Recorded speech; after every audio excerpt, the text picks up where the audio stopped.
It started as one of those ordinary afternoons that feels so routine you barely register it while it's happening. I had just returned home after a long day, mentally filing away the stress of work and already thinking about dinner and a quiet evening. My driveway, like it had been for years, was empty when I arrived. Without a second thought, I parked my vehicle at a slight angle, partially blocking the entrance while I unloaded some gear from the trunk. It was my property, my driveway, and something I'd done dozens of times before without incident. That sense of normalcy lasted all of about 3 minutes. From the corner of my eye, I noticed movement across the street. One of the neighborhood regulars, the kind of person who treated the street like her personal kingdom, had stopped mid-walk. She stood frozen, staring at my driveway as if she'd just witnessed a felony. Her posture was rigid, her expression already twisted into that familiar look of self-righteous outrage. I knew that look. Everyone on the block did. This neighbor had a reputation. She wasn't officially part of the HOA leadership, but she acted like its unpaid enforcer. She monitored trash cans, grass height, parking habits, and anything else she could classify as non-compliant. Most people avoided her when possible. I had managed to stay off her radar until that moment. She didn't approach me. She didn't knock on my door. Instead, she pulled out her phone and began tapping furiously, her eyes never leaving my driveway. I assumed she was taking photos, documenting what she clearly believed was a crime against suburban order. I shrugged it off, finished unloading, and went inside. What I didn't know, what I couldn't have predicted, was that she wasn't calling the HOA. She wasn't calling another neighbor. She was calling the police, reporting that a vehicle was illegally blocking a driveway. My driveway. As the sun dipped lower and the quiet street hummed with late afternoon calm, the wheels of something much larger had already been set in motion, and this small act of entitlement was about to spiral into something no one on that street could have imagined. The first sign that the situation had escalated came in the form of flashing lights reflecting off my living room wall. Red and blue pulses slid across the furniture in slow, surreal waves, pulling my attention away from whatever sense of peace I'd managed to reclaim. When I looked outside, a marked patrol car sat at the curb directly in front of my house, its presence loud even without a siren. The neighbor was already outside. She stood several feet away from the officer, arms folded tightly across her chest, chin lifted high with the unmistakable confidence of someone who believed the law had arrived to validate her. Her body language radiated victory. This was not concern.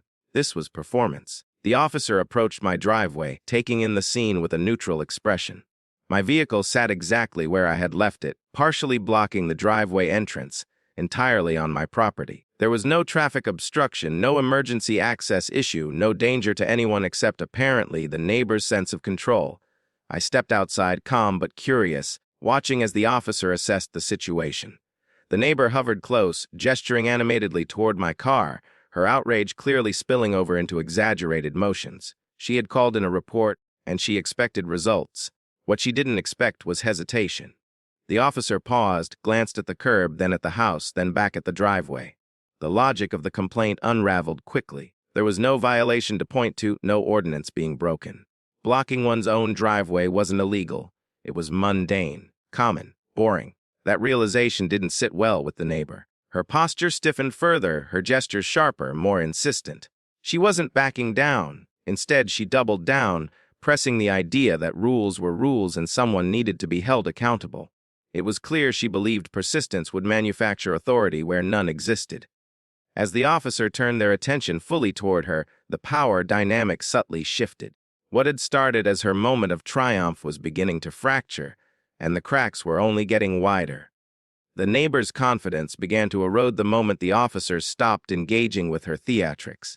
The energy shifted in a way that was almost tangible, like air being let out of an overinflated balloon. She tried to reclaim momentum by pointing again at my vehicle, then toward the street, then back at the driveway as if repetition alone would change reality. The officer remained composed, methodically explaining the lack of any violation. Each calm gesture, each measured glance, stripped away another layer of her authority. The performance she'd staged for the neighborhood had lost its audience. What remained was frustration, thinly disguised as indignation. Her body language grew sharper, shoulders tense, movements abrupt. She stepped closer, clearly trying to dominate the space, but the officer didn't budge. Instead, attention shifted toward her behavior rather than my parked vehicle. The focus of the situation quietly but decisively changed. This was no longer about a driveway. The neighbor's insistence turned into accusation. She seemed determined to prove she was right, even as the explanation was laid out in front of her. The more she pressed, the more obvious it became that she wasn't enforcing rules. She was chasing control. The distinction mattered, and the officer recognized it. Meanwhile, other neighbors began to notice. Curtains shifted, doors cracked open. The quiet street became a silent audience to a spectacle no one had asked for. The neighbor's reputation preceded her, and this moment felt like the culmination of countless small overreaches finally catching up. The officer issued a clear warning about misuse of emergency services. The implication hung heavy in the air. Calling the police over a non-issue wasn't just embarrassing, it had consequences. Her expression flickered between disbelief and outrage as she realized this wasn't going the way she'd planned. What she still didn't know was that this encounter had triggered a chain reaction far beyond a simple warning. Her name, her address, and her behavior were now documented, and that documentation was about to land on a desk that would change everything. As the patrol car prepared to leave, the street returned to its quiet, but the damage was already done.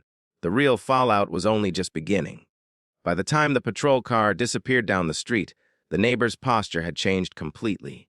The triumphant rigidity was gone, replaced by something tighter and more frantic. She lingered on the sidewalk longer than necessary, scanning nearby houses as if searching for validation that never came. One by one, curtains fell back into place. Doors closed. The audience had dispersed, and she was left alone with the consequences. What she didn't understand was how quietly serious that encounter had become. The incident report wasn't just a formality. It wasn't a throwaway note filed and forgotten. It documented a misuse of police resources, an aggressive attempt to weaponize authority, and a pattern of behavior that fit too neatly into an already existing profile. Her name wasn't new to local records. Complaints, warnings, and neighborhood disputes had stacked up over time like kindling waiting for a spark. That spark had just been lit. Within days, the report was reviewed and cross-referenced. What initially looked like a petty call turned into something more concerning when placed alongside previous incidents. The escalation wasn't loud or dramatic. It was procedural, efficient, and entirely out of her control. The system she had tried to manipulate now worked against her. Meanwhile, life on my end returned to normal, or at least it seemed that way. The driveway remained just a driveway. The street remained quiet. But beneath the surface, the gears were turning. Emails were sent, supervisors were notified. Lines of authority intersected in ways she could never have anticipated. The irony was sharp. In her attempt to assert dominance over a neighbor, she had attracted attention from people who cared deeply about accountability and professionalism.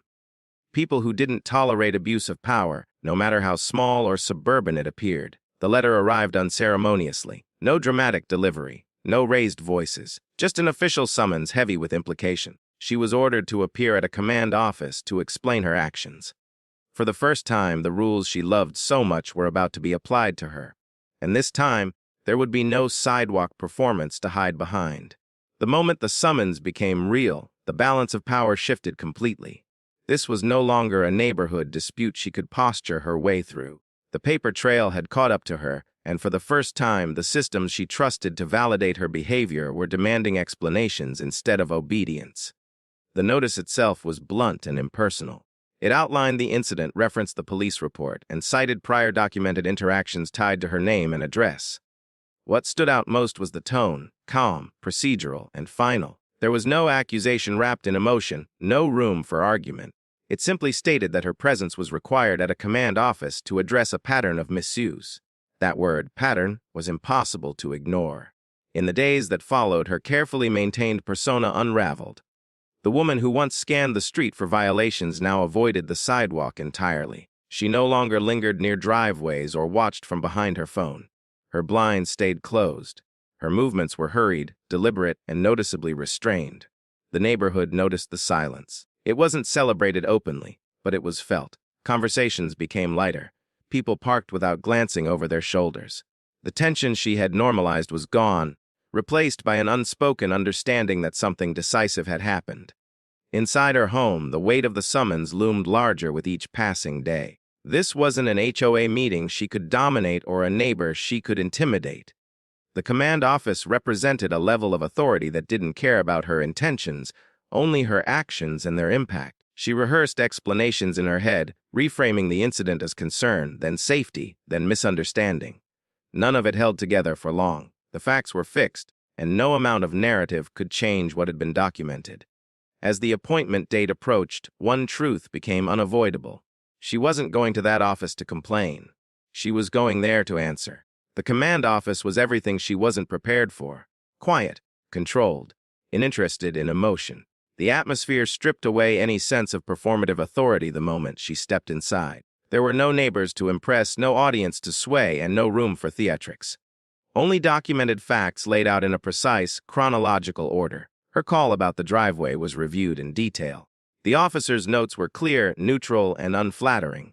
The report stated plainly that no violation had occurred, that the vehicle was on private property, and that her insistence had continued after clarification. That alone would have been enough for a warning. But it didn't end there. Additional records followed. Prior complaints, repeated advisories, each one minor on its own, but together they formed a pattern that could no longer be dismissed as coincidence. The command staff didn't raise voices or express frustration. They didn't need to. The paper spoke for itself. The outcome was administrative but impactful. A formal reprimand was issued. Restrictions were placed on her future use of emergency services, making it clear that further misuse would result in penalties she could not deflect or appeal through persistence. The authority she had tried to borrow was now firmly out of reach. When she returned to the neighborhood, the change was unmistakable. She kept her distance. The self-appointed rule enforcer was gone, replaced by someone noticeably cautious and withdrawn. The street felt different, lighter, calmer, relieved. Life resumed its ordinary rhythm. Cars parked where they pleased. People waved again. The driveway remained just a driveway. The lesson settled quietly but firmly. Power isn't claimed by calling the police over imagined offenses. Accountability doesn't care about entitlement. And sometimes, the smallest attempt to control others is all it takes to expose who really answers to the rules.